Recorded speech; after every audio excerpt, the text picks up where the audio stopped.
আমরা এই গাড়ি অ্যাক্সিডেন্ট হয়েছে স্করপিও, একদম পাহাড়ের নিচে গিয়েছে। আপনারা দেখতে থাকবেন, আমি দেখাচ্ছি আপনাদেরকে। খুবই ভয়ানক অবস্থা, 3 জন লোক ছিল, 3জনই মারা গিয়েছে। একদম খুবই খারাপ অবস্থা দেখতে, একদম পাহাড়ের মানে সাইডে মেরে এই পাশ দিয়ে ওই পাশে চলে গিয়েছে একদম ডাইরেক্ট। এই দেখুন গাড়ি পড়েছে, এই তো দেখুন কত নিচে পড়েছে। এই তো দেখুন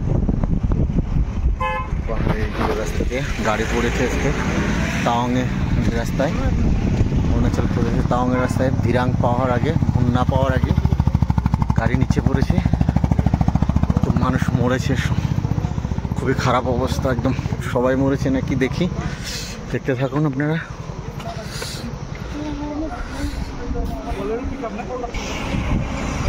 এই তো গাড়িটা দেখাচ্ছে, এই যে গাড়িটা, মানুষ মরেছে।